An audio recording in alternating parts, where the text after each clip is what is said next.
श्री स्वामी समर्थ.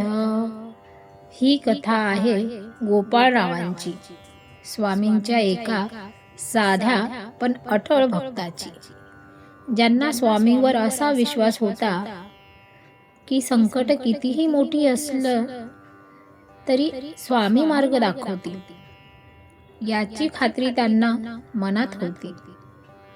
ही कथा बखर पुस्तकातून घेतलेली आहे, पण ही फक्त कथा नाही, ही श्रद्धेची साक्ष आहे. जेव्हा प्रपंचाच्या चिंता वाढल्या, तेव्हा शेती कोरडी पडली, जेव्हा आशा मावळताना दिसली, तेव्हा एका भक्ताने हार मानली नाही. तो स्वामींचा चरणी गेला आणि स्वामींनी त्याला फक्त दिलासा नाही दिला, तर संकटातून मार्गही दाखवला. आज आपण ऐकणार आहोत स्वामी समर्थांची आपल्या भक्ताची कशी मदत केली आणि अडचणीच्या दगडातून कृपेचा झरा कसा वाहू लागला. श्री स्वामी समर्थ यांची ही कथा पूर्ण ऐका. श्री स्वामी समर्थ ही कथा आहे एका साध्या पण अखंड श्रद्धा असलेल्या स्वामी भक्ताची, ज्याला संकटांत स्वामींची आठवण होत असे, ज्याचं मन व्याकुळ झालं की तो स्वामींच्या चरणी धावत जाई, आणि ज्याच्या आयुष्यात दगडातून झरा फुटला कारण त्याचा विश्वास कधी डळमळला नाही. काजळे गाव, धाराशिवजवळचं शांत, साधं, मातीचा सुगंध असलेलं गाव. त्या गावात गोविंद मोहिते नावाचा एक गृहस्थ राहत होता. साधा स्वभाव, कष्टाळू हात आणि मन मात्र स्वामी समर्थांच्या चरणी अर्पण केलेलं. गोविंदरावांच्या आयुष्यात एकच दुःख होतं, पुत्रसंतान नव्हतं. घरात सर्व काही होतं, पण लेकराच्या किलबिलाटाशिवाय घर ओसाड वाटत होतं. कित्येक वर्ष त्यांनी देवदेवतांची प्रार्थना केली, व्रत उपवास केले, दानधर्म केला, पण मनातली पोकळी भरत नव्हती. एके दिवशी त्यांनी अक्कलकोट गाठलं. स्वामी समर्थांच्या चरणी साष्टांग नमस्कार घातला. डोळ्यांतून अश्रू वाहत होते, शब्द फुटत नव्हते, फक्त मनातली वेदना स्वामींपर्यंत पोहोचत होती. स्वामी समर्थ शांत बसले होते, त्यांच्या डोळ्यांत करुणा होती. क्षणभरातच स्वामी म्हणाले, काळजी करू नकोस, श्रीकृपेने तुझं घर भरून जाईल. आणि काही महिन्यातच गोविंदरावांच्या घरी पुत्राचा जन्म झाला. घरात आनंद उसळला, गावभर साखर वाटली गेली. गोविंदरावांच्या मनात एकच भाव होता, हे सर्व स्वामींची कृपा. परंतु काळ सरकत गेला तसं दुसरं संकट उभं राहिलं. घरात लोकसंख्या वाढली, खर्च वाढला, शेत मात्र कोरडच होतं. पावसावर अवलंबून असलेलं शेतीचं आयुष्य कधी हसवत तर कधी रडवत होतं.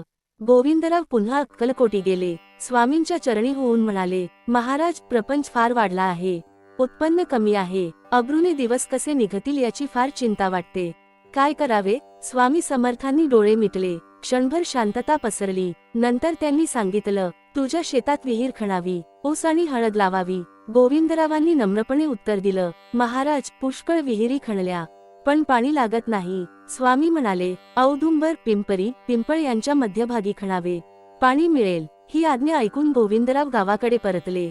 मनात आशा होती, स्वामींचं वचन खोटं ठरू शकत नाही याची खात्री होती.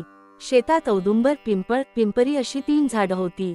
त्यांच्या मधोमध जागा निवडली गेली. गावकरी मदतीला आले. खणकाम सुरू झालं. पहिला दिवस गेला, दुसरा दिवस गेला. माती बाहेर पडत होती, पण पाण्याचा थेंब नव्हता. आठवडे गेले. विहीर खोल झाली, पण तळाशी फक्त कोरडी जमीन. गोविंदरावांच्या मनात शंका डोकावू लागली. मी काही चुकलो का? स्वामींच्या आज्ञेचा अर्थ मी नीट समजलो नाही का? निराश होऊन ते पुन्हा अक्कलकोटी गेले. डोळ्यांत अश्रू, मनात संभ्रम. महाराज, आज्ञेप्रमाणे खणलं, पण पाणी नाही. स्वामी समर्थ मंदस्मित करत म्हणाले, अरे, काळ्या हत्तीचे डोके फोडल्यावर धो धो पाणी वाही. गोविंदराव चकित झाले. हत्तीचे मस्तक म्हणजे काय महाराज? तेव्हा श्रीपादभट हसून म्हणाले, औदुंबराशेजारी हत्तीसारखा काळा दगड आहे, तो फोडल्यावर पाणी लागेल असा अर्थ आहे. गोविंदरावांच्या मनात पुन्हा आशेचा किरण चमकला. ते घरी परतले. औदुंबराच्या बाजूला खरंच एक मोठा काळा दगड होता, आकार हत्तीच्या मस्तकासारखा. हातात हातोडा घेतला. मनात एकच मंत्र, श्री स्वामी समर्थ. पहिला घाव पडला, दगड हलला नाही. दुसरा घाव, तिसरा घाव. घाम गळत होता. गावकरी थांबून पाहत होते. आणि अचानक दगडाचा एक भाग तुटला. त्या तुटलेल्या भागातून आधी थेंब, मग धार, आणि क्षणातच हत्तीच्या सोंडेप्रमाणे झरा उसळला. धो धो पाणी वाहू लागलं. गावकरी आश्चर्यचकित झाले. ही स्वामींची कृपा. गोविंदरावांच्या डोळ्यांत अश्रू होते. ते हात जोडून उभे राहिले. त्या पाण्यामुळे शेत हिरवं झालं. ऊस उंच वाढला. हळदीचे सोनेरी कंद जमिनीत चमकू लागले. काही वर्षातच गोविंदरावांचं आयुष्य बदललं. प्रपंचाची चिंता नाहीशी झाली. घरात समाधान, शेतात भरभराट. पण सर्वात मोठा बदल त्यांच्या मनात झाला. आता त्यांना संपत्तीपेक्षा समाधान महत्वाचं वाटू लागलं. संध्याकाळची वेळ. घरात तेलाचे दिवे लावलेले. स्वामी समर्थांचा फोटो समोर ठेवलेला. गोविंदराव हात जोडून बसलेले, डोळे मिटलेले, ओठांवर एकच जप, श्री स्वामी समर्थ, श्री स्वामी समर्थ. आता त्यांच्या जपात याचना नव्हती, भीती नव्हती, फक्त कृतज्ञता होती. त्यांना उमगलं होतं, स्वामींवर अटूट विश्वास असेल तर संकटही मार्गदर्शक बनतात. दगडासारखी अडचणी झऱ्यात रूपांतरित होते.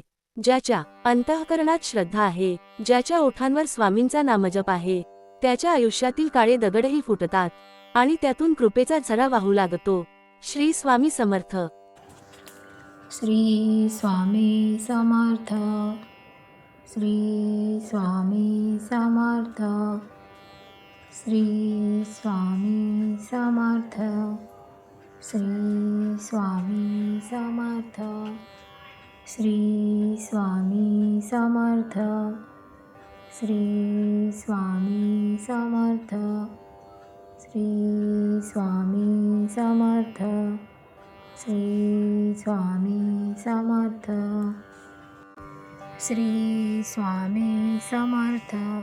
अशा प्रकारे स्वामी समर्थ आपल्या भक्तांची मदत करतात.